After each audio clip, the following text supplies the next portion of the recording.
So to just kind of conclude the rest of this like summarization page that I just started here, we said if you're finding a side in a right triangle, you could be doing two things. You could be doing the Pythagorean theorem, but you'd need to know two of your sides, or you could do trigonometry, and you're going to have to solve by cross multiplying. But in a right triangle, you might instead be finding an angle.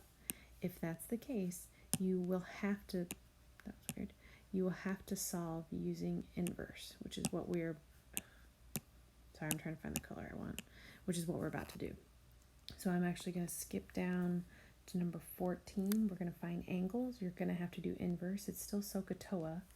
It starts out the same, it just solves differently. So here's my right angle in this problem.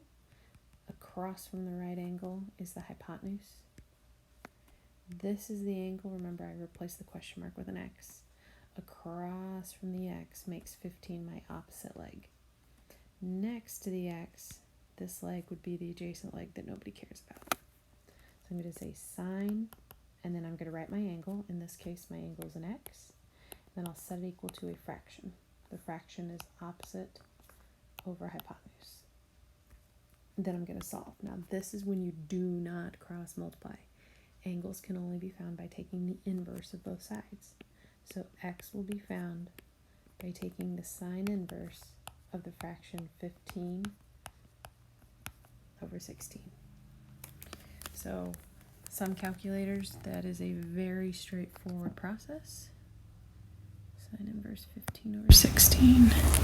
So some will just push second sine for the sine inverse, the one with the little -1, and then type 15 divided by 16. So I'm getting about 70 degrees. And then other calculators have to do the 15 over 16 first. So I'm going to type in 15 divided by 16 and then say I need inverse, so second sine. So I'm still getting about 70 degrees.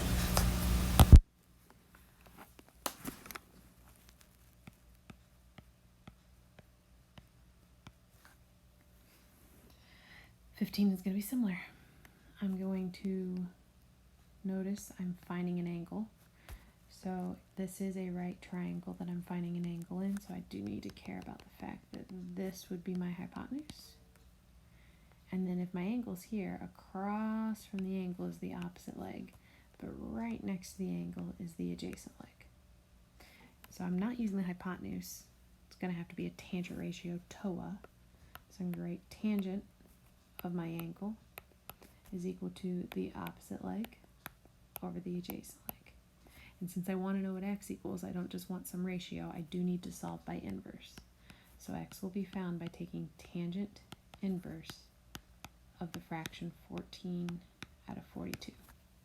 So you might need to do 14 divided by 42 first, and then tangent inverse of it, unless you're lucky enough to have a calculator that goes straight forward through it. That should be about 18 degrees. And I'm going to go ahead and do number 17 because it's multiple choice, which is a good chance you're going to see something like that on a quiz or a test. So right triangle. I'm not finding a side length here, I'm finding an angle. So I need to pay attention, where's my hypotenuse? What side is across from my angle? What side is right next to my angle? So now I can notice I have another tangent equation. So tangent of my angle is equal to the opposite over the adjacent. And just like the one I just finished, we're going to solve by taking inverse, because when you find angles in a right triangle, you will always use inverse, the little -1 of one of your trigonometric functions.